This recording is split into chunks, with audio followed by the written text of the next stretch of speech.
तो देवियों और महाजनों, चैन से सोने के लिए जाग जाइए। आज है लेक्चर 2 वॉल्यूम 2। हम स्टार्ट करेंगे थॉमसन मॉडल के बारे में, फिर रदरफोर्ड मॉडल के बारे में। बड़ा ही इंटरेस्टिंग लेक्चर होने वाला है जी। तो चलिए शुरू करते हैं। अरे भाई ये क्या हो गया, अजूबा फिर से वापस। ठीक, तो देखिए सबसे पहले जे थॉमसन बाबा जो हैं, ठीक है, थॉमसन बाबा जो हैं, तो थॉमसन बाबा जो हैं वो ओवर एक्साइटमेंट के स्टेट में चले गए। मतलब उन्होंने देखा कि यार इलेक्ट्रॉन तो मैंने बना ही लिया, जैसे अच्छा मैंने ये बना, अरे यार ये किसने बता दिया। तो ये कुछ अपना एक इमोजी है, इसको कुछ एक मतलब के लिए रखा गया था, ठीक है, आपको दिख रहा होगा। तो ये इस तरीके से अपना इमोजी है भाई, ठीक है। हाँ, तो थॉमसन जो जी बाबा हैं वो इस स्टेट के शिकार हो गए थे भाई। किसके भाई? इस स्टेट के शिकार हो गए थे कि भाई देख, अब भाई अपुन ने तो भाई इलेक्ट्रॉन दे दिया, किसी के बस की बात नहीं थी एटम के अंदर झांकने की। मैंने बता दिया कि भाई इलेक्ट्रॉन है, कैथोड रे नेगेटिव है। तो अब अपुन ये भी बता देगा कि एटम के अंदर सब कुछ कैसा कैसा है, ठीक है। अब प्रोटॉन तो पता ही चल गया भाई, प्रोटॉन तो पता चल गया है भाई।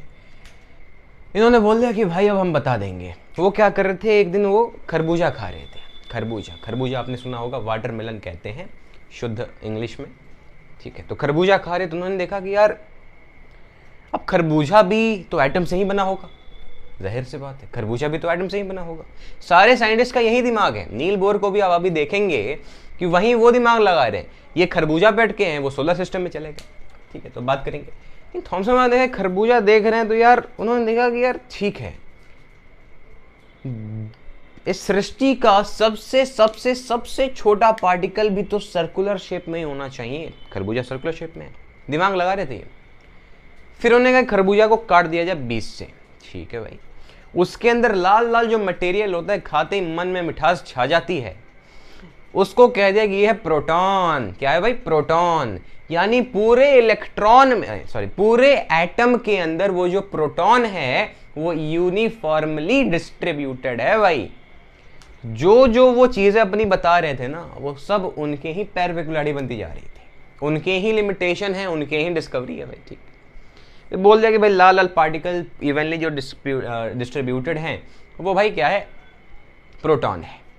फिर उन्होंने देखा कि बीज है उसके ऊपर, बीज है उसके ऊपर, छोटे छोटे बीज नहीं।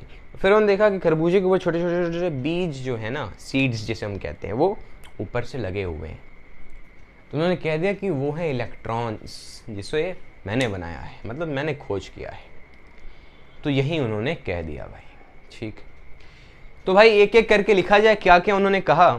उन्होंने ये कहा कि जो इलेक्ट्रॉन्स हैं, कि जो आपके इलेक्ट्रॉन्स हैं वो एम्बेडेड हैं, वो एम्बेडेड हैं। अरे यार स्पेलिंग एम्बेडेड की क्या है, अब देखिए क्या कह सकते हैं, ठीक है, एम्बेडेड सही है भाई।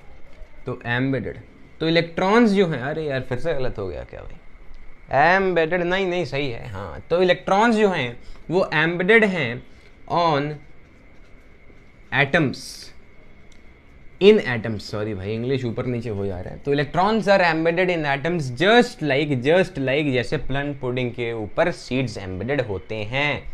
और यही उनकी सबसे बड़ी गलती होगी। क्यों होगी? क्योंकि हमें पता है भाई साहब, हमें पता है भाई साहब, क्या पता है कि भाई एटम है, उसके बीच में अपना न्यूक्लियस है, उसके चारों तरफ इलेक्ट्रॉन घूम रहा है। इलेक्ट्रॉन इन्होंने कह दिया कि स्टेशनरी है भाई। देख लो, जो जो इनका ऑब्जर्वेशन, जो जो इन्होंने अज्यूम किया, सारा का सारा इनका ही लिमिटेशन बनता जा रहा था। लेकिन आखिर एक कारण होगा, उस एक कारण को हम खोजेंगे जिसके चलते आज हम थॉमसन मॉडल पढ़ते हैं। एक कारण है, इसे कहते हैं नेगेटिव के टर्म मत लीजिए, एक कारण है, बहुत अच्छा कारण है, इसलिए हम जे थॉमसन बाबा का एक मॉडल पढ़ते हैं, ठीक है। फिर उन्होंने कहा कि जो प्रोटॉन्स हैं वो यूनिफॉर्मली डिस्ट्रीब्यूटेड हैं, यूनिफॉर्मली डिस्ट्रीब्यूटेड हैं थ्रू आउट, देखिए गलती कैसे कैसे हो रही है, through out the atom. Just like जो रेड पार्ट है वाटरमेलन का, जस्ट लाइक जो रेड पार्ट है वाटरमेलन का यूनिफॉर्मली चारों तरफ घेरा हुआ है, फेंका हुआ है, फैला हुआ है, प्रोटॉन्स भी चारों तरफ एटम के हैं भाई साहब, ठीक है। ये भी गलत हो गया भाई, क्यों? क्योंकि मैं बताया कि भाई एटम के एकदम सेंटर में प्रोटॉन होता है और न्यूट्रॉन होता है। तो देखो यार कैसे कैसे गलती कर रहे हैं, तो मजा लीजिए और क्या। मतलब उन्होंने ये कह दिया कि मास ऑफ एटम जो है वो थ्रू आउट पूरे एटम के फैला हुआ है यूनिफॉर्मली, मास भी डिस्ट्रीब्यूटेड है। इसके बदले लिख दीजिए सेम पॉइंट में। फिर से गलत हो गया भाई, क्यों? क्योंकि पूरे एटम का मास भी एकदम सेंटर में होता है, न्यूक्लियस में। वो भी हम बात करेंगे किसने न्यूक्लियस की खोज की थी। लेकिन एक सबसे इंपॉर्टेंट बात जिसके चलते हम थॉमसन बाबा को आज भी इनका प्लम पुडिंग मॉडल हम देखते हैं, वो ये है, उन्होंने ये कह दिया कि total positive charge on atom is equals to the total negative charge on atom, and that's why an atom is electrically neutral.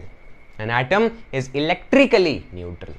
उसीलिए जब मैं इस मार्कर को छूता हूं तो मुझे शॉक नहीं लगता, क्योंकि नंबर ऑफ प्रोटॉन इसमें नंबर ऑफ इलेक्ट्रॉन के बराबर हैं। और दैट्स वाई हम थॉमसन बाबा का ये मॉडल हम पढ़ते हैं। अगर आपको ये समझ में आ गया तो कमेंट कर दीजिए JMJ। क्या कमेंट कर दीजिए? JMJ, जय महाराज। चलिए आगे बढ़ते हैं भाई, आगे बढ़ते हैं भाई। अच्छा, एक क्वेश्चन आया था आपके IIT में 1995 में ही आया था कि the presence of charge on an atom was first assumed by। काफ़ी सारे ऑप्शंस थे उसमें, लेकिन उसका सही आंसर होगा थॉमसन। वो मैंने पहले लेक्चर में अभी ये चीज़ आपको बताई होती, क्योंकि इलेक्ट्रॉन ही सबसे पहला वो चीज़ है जो डिस्कवर हुआ था। उसे डिस्कवर करने वाले कौन है? हमारे थॉमसन बाबा हैं।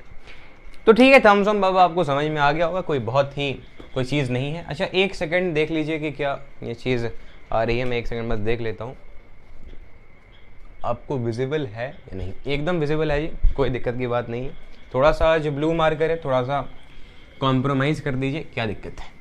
ठीक है, बाकी तो हम बता ही रहे हैं जो लिख रहे हैं। चलिए अब बात करते हैं रदरफोर्ड्स मॉडल की। ठीक है भाई, रदरफोर्ड्स मॉडल। तो भाई रदरफोर्ड मस्त आदमी थे, एकदम मस्त आदमी, गजब आदमी है। उन्होंने क्या किया यार, एक फील करिए, इतना कोई फील करवाएगा नहीं, मैं आपको बता रहा हूँ कि मान लीजिए आपके पास कोई बार है। क्या है बार? बार मतलब यार ये आयरन बार, यार मेटल बार, कहीं और का बार मत जाइए। ठीक है, तो जाहिर सी बात है यार, इसके अंदर में बहुत सारे यार अनगिनत एटम्स होंगे। अनगिनत एटम्स होंगे कि नहीं होंगे बताओ भाई? अनगिनत इसके ऊपर एटम्स इसी तरीके से होंगे कि नहीं होंगे? पहली बात ये बता दीजिए, होंगे। उन्होंने क्या किया कि इसको इतना मारा, अरे यार इतना मार रहे हैं कि ये मारकर नीचे चला जा रहा है। तो इसको उन्होंने इतना मारा कि वो एकदम पतला हो गया। अब सवाल ये आया कि ऐसा कौन सा मेटल है जिसे आप बहुत मारोगे, बहुत पीटोगे, तब वो एकदम पतला आ जाए, टूटेगा नहीं। किसका ईगो हर्ट नहीं होता? प्योर सोने का कभी भी ईगो हर्ट नहीं होता। किसका भाई? गोल्ड का। गोल्ड भाई ना, सोना सब कोई नहीं हो सकता भाई, हर इंसान में सोना नहीं हो सकता। क्यों? क्योंकि अगर उसे आप मारोगे तो उसका ईगो हर्ट हो जाएगा, टूट जाएगा बाकी सारे। लेकिन सोना है, जैसे आप मारते रहो, वो पतला होता जाएगा, फैलता जाएगा, एकदम पतला होता जाएगा, मोटे से पतला होता जाएगा। इसी चीज़ को हम मैलिएबिलिटी कहते हैं भाई। हम कहते हैं कि वो सबसे ज़्यादा मैलिएबल है। गोल्ड सबसे ज़्यादा आपका मैलिएबल होता है। हमने क्या किया? हमने नहीं, रदरफोर्ड सर ने क्या किया कि उसे, आप इमेजिन करके देखिए कि इतने बड़े चीज को एक सिंगल लेयर ऑफ एटम में डाल दिया। अगर मान लीजिए, जाहिर सी बात है, एग्जांपल मैं ले रहा हूं, इसकी मैं बात करूं तो ये मान लीजिए ये गोल्ड है, जिसके ऊपर से मैंने पेंटिंग कर दिया, ब्लू कलर का है। ठीक, तो इसके अंदर बहुत सारे एटम्स हैं, अनगिनत एटम्स हैं भाई। इसको मैं मार के एकदम सिंगल लेयर, एकदम मैंने क्या कर दिया, इतना पतला किया कि वो एकदम सिंगल लेयर आ गया, एकदम सिंगल लेयर ऑफ एटम में आ गया। मतलब एक एटम बस एक ही लेयर में है, एक एटम सिर्फ एक ही लेयर में है। मैं फील करवाना चाह रहा हूँ कि बात हो क्या रही है, चल क्या रहा है यहाँ पे। आई बात समझ में? ठीक है, नहीं भी समझ में आए तो कोई ज़रूरी बात नहीं है, इंपॉर्टेंट उतना नहीं है, बस थोड़ा सा फील करवाना चाह रहे हैं। जैसा फिजिक्स में फील खोजते हैं, केमिस्ट्री में आपको कोई दे नहीं पाता, लेकिन फिजिकल केमिस्ट्री तो एक चीज़ है, यहाँ पे आप फील करोगे चीज़ें, बाकी देखा जाएगा, हम ही संभाल रहे हैं। ठीक है, थोड़ा सा स्किप कर लीजिए, गोला गोला कर लिया जाए।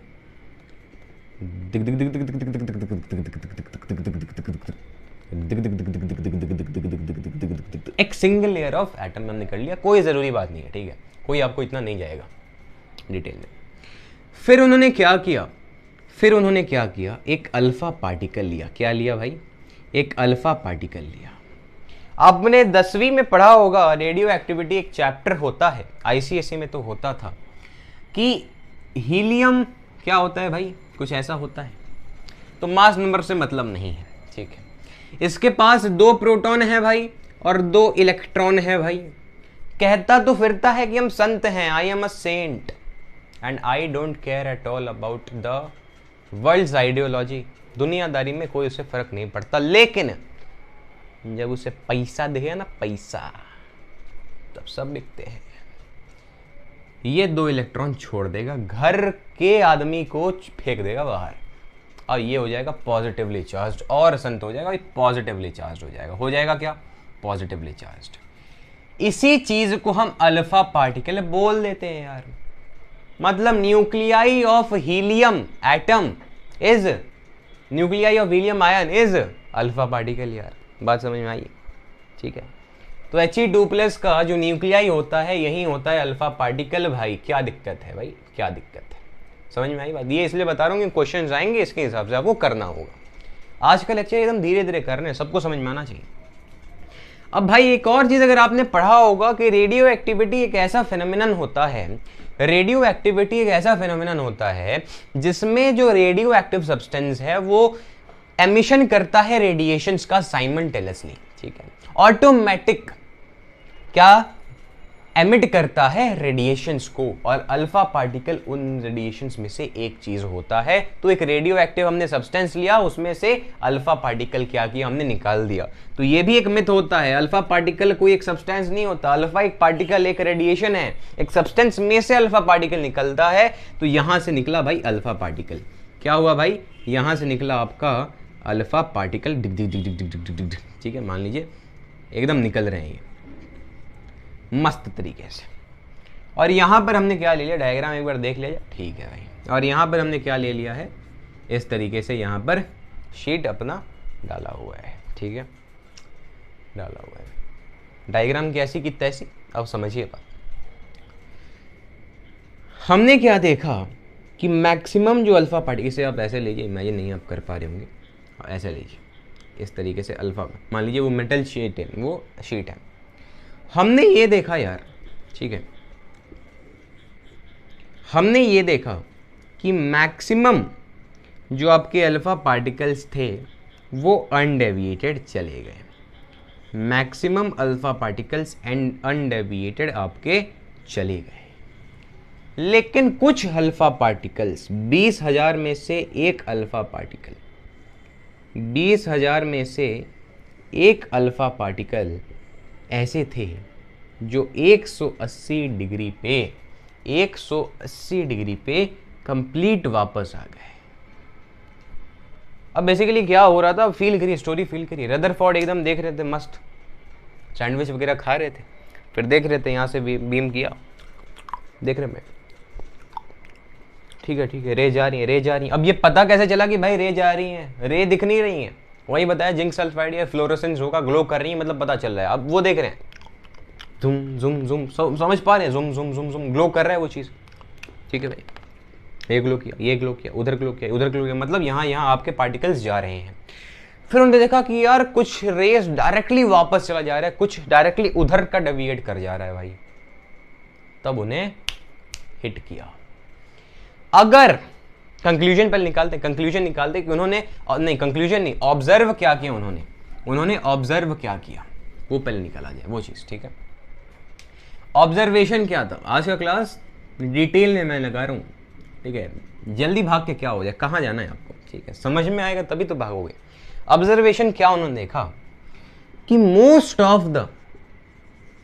Of the alpha rays went undeviated, ठीक है। मैक्सिमम जो अल्फा रेज थे, एक सिंगल एटम हमने ले लिया था यार, सिंगल एटम बहुत पतला यार, तो मैक्सिमम उसमें से अल्फा रेज जो थे वो अनडेविएटेड चले गए। अब बहुत ज़्यादा फील मत करिए, ठीक है, हाँ अनडेविएटेड चलेगा, सामने मैंने दिखा दिया यार। लेकिन 1/20,000 of rays went back with an angle of 180 degree. अब लिख लीजिएगा यार, 180 डिग्री के एंगल से डायरेक्टली वापस चले गए और कुछ साइड भी चले गए, ठीक है, कुछ साइड भी चले गए। या फिर आप इसे और लिख सकते हैं कि 1/20,000 of the rays striked with the gold foil and got reflected back. कोई भी इंग्लिश इंपॉर्टेंट थोड़ी समझना है। तो कंक्लूजन क्या निकला कि भाई साहब एक एटम है, उसमें से मैक्सिमम चीजें अनडेविएटेड जा रही हैं, लेकिन अनडेविएटेड जा रही हैं। तो कंक्लूजन क्या निकाल लिया कि मोस्ट यानी 99% यानी most of the space in an atom is empty भाई। मतलब एटम में बहुत 99% जो स्पेस है, the space is vacant. Got it. और जो रेज हैं स्ट्राइक बैक कर जा रही हैं, उससे ये समझ में आया कि देयर मस्ट बी समथिंग, ठीक है, देयर मस्ट बी समथिंग जो कि होना चाहिए positively charged. There must be something जो कि होना चाहिए पॉजिटिवली चार्ज। सवाल है क्यों पॉजिटिवली चार्ज क्यों? अरे भाई अल्फा पार्टिकल्स, इसलिए तो बताया था कि He2+ है तो पॉजिटिवली चार्ज है। तो अगर मान लीजिए कोई आ रहा है, खुश है कि मैं जा रहा हूं, लेकिन फिर उसने देखा कि यार ये तो वही डायनासोर फिर से आ गया, अपने टाइप का है, तो उससे भागेगा क्योंकि लाइफ चार्ज से पहले चदर। अब भाई भागेगा तो लड़ के थोड़ी जाएगा, उस पर भी अभी कॉन्सेप्ट है, वो बात करेंगे हम। हाँ, डिस्टेंस ऑफ क्लोजेस्ट अप्रोच बात करेंगे। लेकिन वो वहां से वापस आएगा क्यों? क्योंकि लाइक चार्ज है भाई, ठीक है, तो वापस आएगा। तो there must be something positively charged in exactly at positive charge exactly at the center of an atom। Atom के एकदम सेंटर पे कोई एक चीज होना चाहिए पॉजिटिवली चार्ज्ड, और बहुत ही ज्यादा स्मॉल होना चाहिए वो चीज, वेरी स्मॉल। एटम के भी कंपैरिजन में बहुत स्मॉल होना चाहिए। क्यों? क्योंकि 1 या 2 रेज ही बस टकरा के वापस आ रही है, 99% तो चुपचाप सीधा चला जा रहा है भाई। ये कंक्लूजन ने निर्माण किया, आविष्कार किया, जो कि पहले से था, बस पता चला हमें। अभी तो बहुत कुछ हमें नहीं पता है। साइंटिस्ट सोच रहे हैं कि हमें सब कुछ पता चल गया, बहुत कुछ नहीं पता, बस ऐसे पता चल गया कि भाई एक चीज होता है न्यूक्लियस, जिसके अंदर एटम का सारा मास कंसेंट्रेटेड है। अब ये कैसे पता चला? अरे भाई उसके पास अगर मास नहीं होगा तो उसे मार के वापस कैसे भगा सकता है? अगर अल्फा पार्टिकल आ रहे हैं, किसी के पास मास नहीं है तो मारेगा ना भाई। मारने के लिए तो बल चाहिए, बल मतलब m×a यानी मास चाहिए भाई, तभी तो मार के वापस भगाएगा उसे। चीज क्लियर होनी चाहिए। और न्यूक्लियस आपका जो है वो बहुत ही ज्यादा एक्सट्रीमली स्मॉल होगा, वेरी स्मॉल। और एक चीज मैं बताना चाहूंगा बस, तो अगर आपको रेडियस ऑफ न्यूक्लियस जो है ना वो रिलेटेड है आपके इसके, ए होता है मास नंबर। अब ये 1/3 कहां से है यार? एक्सपेरिमेंटली प्रूवन है, ठीक है, अब इससे ये मत पूछिए, ठीक है। तो डायरेक्टली प्रोपोर्शनल होता है ए के यानी मास नंबर के। अब ये मैं फील करा सकता हूं, मास नंबर में होते हैं प्रोटॉन और न्यूट्रॉन। क्या होते हैं? प्रोटॉन और न्यूट्रॉन। तो जैसे ज्यादा नंबर ऑफ प्रोटॉन आपके बढ़ेंगे, न्यूक्लियस का चार्ज भी तो बढ़ेगा भाई। ज्यादा लोग ज्यादा जगह है, ज्यादा न्यूक्लियस का चार्ज है। तो जब आप इस चीज को हटाते हैं तो आ जाता है R0, फिर वही चीज। और इसका वैल्यू कितना होता है भाई? इसका वैल्यू होता है 1.2 × 10⁻⁻15 मीटर, और फिर ये ए। अब इसमें एनर्जी खर्च मत करिए, ये जरूरी नहीं है, बस इतना जान लीजिए, ये वाला चीज आपको जानना है। This is not important from JEE perspective, लेकिन मैं बता दिया, मेरा बताने का फर्ज है भाई। अच्छा, अगर आपको ये भी फील करना है कि कितना स्मॉल है, कितना स्मॉल होता है आपका न्यूक्लियस, तो इमेजिन करिए आपके पास एक क्रिकेट स्टेडियम है। क्रिकेट स्टेडियम में एक पिच है, पिच के एकदम सेंटर में हमने एक क्रिकेट का लेके बॉल रख दिया और ऊपर से देख रहे हैं पूरे स्टेडियम को। जितना छोटा बॉल है उस स्टेडियम के कंपैरिजन में अप्रॉक्सीमेटली उतना ही छोटा आपका न्यूक्लियस है पूरे एटम के कंक्लूजन में। आप सोच सकते हैं कितना छोटा होगा भाई। बात क्लियर है? अच्छा, आपसे कोई पूछे कि रेडियस ऑफ न्यूक्लियस बताइए, तो आपका जो रेडियस ऑफ न्यूक्लियस होता है, तो रेडियस ऑफ न्यूक्लियस होता है 10⁻⁻15 मीटर के फॉर्म में आता है। मतलब ये जो चीज़ें होनी चाहिए 10⁻⁻15। इसी को अगर आपको सेंटीमीटर में चाहिए तो 10⁻⁻13 सेंटीमीटर हो जाएगा। और 10⁻⁻13 मीटर को हम 1 फर्मी भी बोलते हैं भाई साहब, 1 फर्मी में बोलते हैं भाई साहब। और 1 फर्मी को हम फैम्टो भी बोलते हैं भाई साहब। अगर आपने फिजिक्स पढ़ा हो तो ये चीज़ ज़रूर आपने पढ़ी होगी, आपके टीचर ने पढ़ाया होगा। खैर, अगर आप कहें तो हम फिजिक्स भी पढ़ा सकते हैं, ठीक है। वहीं अगर आपको रेडियस ऑफ एटम की बात करनी है, किसकी भाई? रेडियस ऑफ एटम, तो वो होता है 10⁻10 मीटर। और इसी चीज़ को हम कहते हैं 1 आर्मस्ट्रॉन्ग। तो ये जो रिलेशन है ना, इतना ज़रूरी है कि हर बार आएगा। इतना छोटा चीज़ है यार, ये याद कर लेना है आपको, ठीक है। ये बात आपको शायद क्लियर हो गई होगी। सवाल कैसा आता है इसके ऊपर, सवाल कैसा आता है, आपसे बोलेगा कि volume of radius of atom ratio volume of radius of आपके पास न्यूक्लियस आपको बताना है। तो आप कैसे बताएंगे? तो जाहिर सी बात है यार, एटम क्या है? स्फेरिकल इन शेप है, यानी 4/3 पाई, ठीक है आपके पास। और उसके बाद r³ होगा। अब r³ एटम का कितना है? 10⁻⁻10 का क्यूब, ठीक है। हाँ भाई, और ये भी वही चीज़ 10⁻⁻15 का क्यूब। अरे भाई, वॉल्यूम मतलब क्या? क्यूब। हाँ भाई, लेंथ का क्यूब वॉल्यूम होता है। ये आपका आंसर कैलकुलेट आउट करिए और मुझे कमेंट में डाल दीजिए। टाइम स्टैम्प के साथ आप डाल सकते हैं, या फिर मैं #1 लिख देता हूँ। अभी काफ़ी सारे क्वेश्चंस होंगे, कुछ क्वेश्चंस होंगे, उस हिसाब से होगा। अब यार ये तो आपको सॉल्व करना है ना। हाँ, तो क्वेश्चन ऐसे पूछे जाते हैं, ठीक है। आपसे डेंसिटी भी पूछ देगा तो उस हिसाब से निकाल लेना। जैसे जैसे क्वेश्चन पूछेंगे सारी चीज़ें यहाँ पर बताई जाएंगी जेईई में, ठीक है।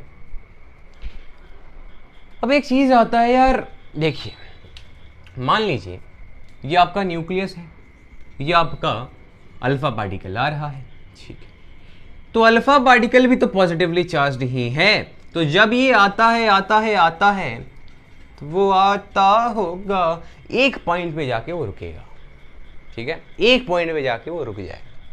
क्यों भाई? क्योंकि भाई जाहिर से बात है यार, लाइक चार्जेस एक बार टकरा के वापस नहीं जानते, दूर से ही टाटा बाय बाय हो जाता है। इतनी खतरनाक उनके बीच में झगड़ा है भाई, ये बात तो क्लियर है। तो जब एकदम स्पीड से आ रहा है, एकदम स्पीड से आ रहा है, उसके अंदर है काइनेटिक एनर्जी। फील करिए इस चीज़ को। आपको इतना डीप अभी मैं जो चीज़ अभी बताऊंगा ना, ये आप क्लास 12 में पढ़ेंगे, लेकिन फिर मैं पहले से बता देकर रखता हूँ, ठीक है। तो उसके अंदर होगा काइनेटिक एनर्जी। अब ये इसे रोकेगा, ध्यान दीजिए। सामने से बंदा दौड़ रहा है, मैं चाहूँ कि उसे रोक दूँ, हल्क दौड़ के आ रहा है भाई, आयरन मैन चाहे कि उसे रोक दे। अब उसने भाई मॉडिफाई कर रखा है अपना, पूरा सब कुछ है, तो उसके अंदर पोटेंशियल तो होना चाहिए वो रोके।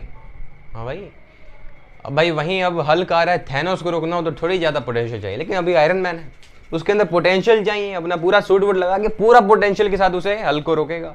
हल्क के पास काइनेटिक एनर्जी, आयरन मैन के पास भाई पोटेंशियल, यानी पोटेंशियल एनर्जी होनी चाहिए, तभी तो एक पॉइंट पे जाके वो रुकेगा। जिस पॉइंट पे वो रुकेगा, इसकी काइनेटिक एनर्जी बराबर हो जाएगा इसके पोटेंशियल एनर्जी के।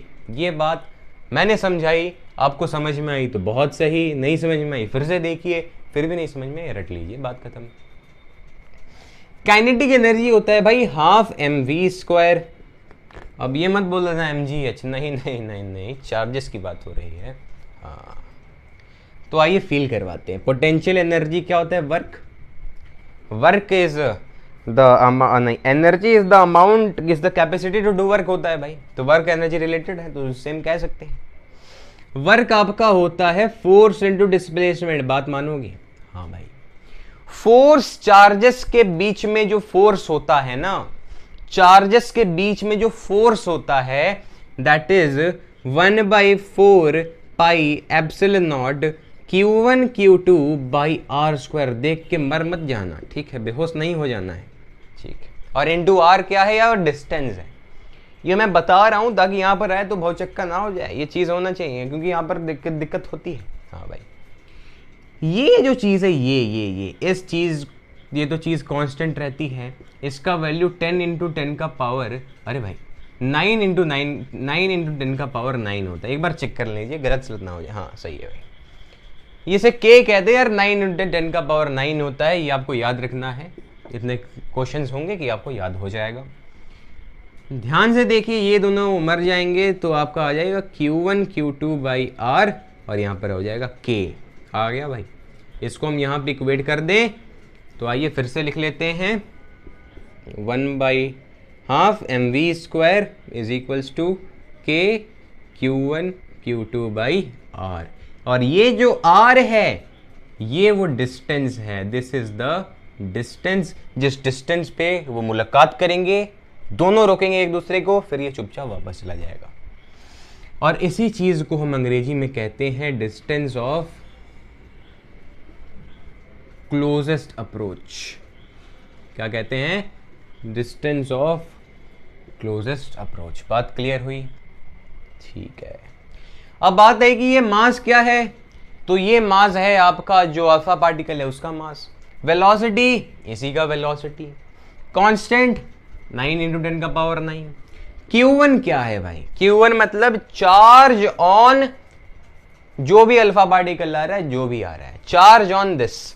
तो चार्ज कैसे निकालते हैं? अगर आपने मेरा मोल कॉन्सेप्ट का वीडियो पढ़ा हो, खैर कोई नहीं, दिक्कत की बात नहीं है यार। तो मान लीजिए यार, निकाल लेते हैं। मान लीजिए आपके पास सोडियम है, जस्ट फॉर एग्जांपल, हीलियम ही लेते हैं इस केस में। हीलियम है, नंबर ऑफ एटम कितने होते हैं? 2 होते हैं, यानी नंबर ऑफ प्रोटॉन इसके पास कितने हैं? 2 है। चार्ज कितना होगा प्रोटॉन पे? तो आपको मल्टीप्लाई करना होगा ई के साथ। क्यों? क्योंकि एक प्रोटॉन पे चार्ज होता है ई क्या होता है पिछले लेक्चर में बताया था, 1.6 इंटू 10 का पावर -19 कूलम। तो आपके पास जितने प्रोटॉन होंगे उसको आप मल्टीप्लाई कर देंगे ई के साथ, तो एक जनरल फॉर्मूला आ जाता है। जनरल फॉर्मूला क्या आ जाता है? Z इंटू ई, मतलब एटॉमिक नंबर ही प्रोटॉन नंबर होता है, इंटू ई कर दीजिए। तो 12 mv² is equals to K। Z क्या है भाई? मतलब Q1 क्या है भाई? ये है। Q2 क्या है भाई? Q2, तो Q2 जो है ना, Q2 जो है वो चार्ज है इस न्यूक्लियस का।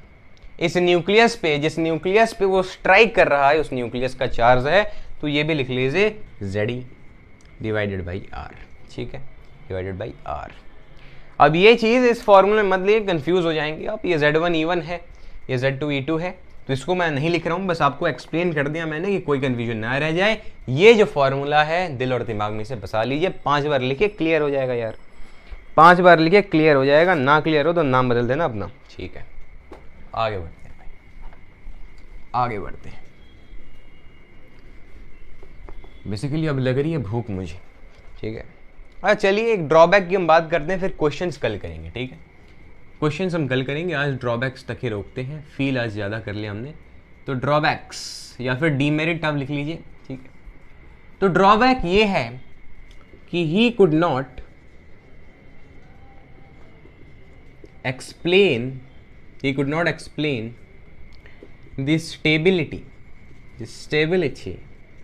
the stability of an atom। Basically Rutherford गलत नहीं सोच रहे थे, सही सोच रहे थे, एकदम सही सोच रहे थे। उन्होंने ये कहा यार कि ये न्यूक्लियस है भाई, ठीक, और ये आपका इलेक्ट्रॉन है भाई। सब आपने कहा गोल गोल ये घूम रहे हैं। इलेक्ट्रॉन जब गोल गोल गोल गोल गोल गोल घूम रहे होते हैं, तो उन्होंने कहा कि यार कांस्टेंट वो मोशन में होते हैं। अब भाई कांस्टेंट मोशन में जब कोई चीज़ रहेगी तो वो एनर्जी लूज करेगी। आपको दौड़ा दूं मैं, जाओ दौड़ो ग्राउंड के 10 चक्कर, तो आप एनर्जी रिलीज करोगी और फिर आपको दिखेगा कि यहाँ पर इस तरीके से बूस्ट आपको पकड़कर कोई खड़ा है, ठीक है। एड्स में आता है ना, लड़की दौड़ी, उसकी माँ ने क्या किया, बूस्ट पकड़ के खड़ी है वो, अब जब इलेक्ट्रॉन एकदम दूरी पे होता है खुश हो जाता है, बूस्ट के लिए दौड़ना शुरू कर देता है, अब धीरे धीरे धीरे धीरे बूस्ट के पास आता है। उसी तरीके से इलेक्ट्रॉन जब एनर्जी अपना लूज करेगा वो देखेगा boost is the secret of our energy, तो यहां पर वो देखेगा न्यूक्लियस। अब न्यूक्लियस के तरफ वो क्या करेगा, अपना जो एनर्जी है लॉस कर करके एक टाइम पे आएगा, जलेबी की तरह आके इस पे स्ट्राइक कर जाएगा, न्यूक्लियस के ऊपर गिर जाएगा। उन्होंने ये कह दिया, फिर कहते कहते खुद ही कंफ्यूजन में आ गए यार, मतलब उन्हीं का स्टेटमेंट उन्हीं के पैर पे कुल्हाड़ी बन गया, उन्हीं का लिमिटेशन बन गया। यार आपने तो स्टेबिलिटी ऑफ एटम पे सवाल लगा दिया, अब आपको बताइए, एक्सप्लेन करिए इसे, तब पूरा सृष्टि खत्म क्यों नहीं हो गया भाई, पूरे इलेक्ट्रॉन एटम पे गिर जाएंगे, खत्म हो जाएगा सब कुछ खेला भाई, बोले इलेक्ट्रॉन न्यूक्लियस पे गिर जाएंगे। उन्होंने कहा बात तो सही है यार, सॉरी। तो यहीं पे एक उनका ड्रॉबैक आ गया। और दूसरा एक और ड्रॉबैक है, अब चाहें तो लिख सकते हैं लेकिन आपको अभी समझ में आएगा नहीं, कि he could not explain emission spectrum, ठीक है, he could not explain emission spectrum. खैर अभी आपको समझ में आएगा नहीं और मैं समझाना चाहता भी नहीं, क्योंकि आप समझेंगे इसे, चिंता मत करिए, हर एक चीज़ क्लियर होगा। वो एनर्जी स्पेक्ट्रम नहीं समझा पाए थे, ठीक है, ठीक है, because he thought the energy is emitted by electron is continuous. उन्होंने ये सोचा था ना कि इलेक्ट्रॉन जो एनर्जी एमिट करते हैं वो कंटिन्यूअस है। अब मैं समझाना चाहूँ आपको समझ में आएगा नहीं, क्योंकि उसके लिए कुछ प्री डिफाइंड टॉपिक्स आपको क्लियर करना होता है। आज हम ड्रॉबैक्स तक रुकते हैं, कल हम बात करेंगे मस्त मस्त इसके ऊपर क्वेश्चंस की। तब तक के लिए जय हिंद, जय हिंद फ्रेंड्स।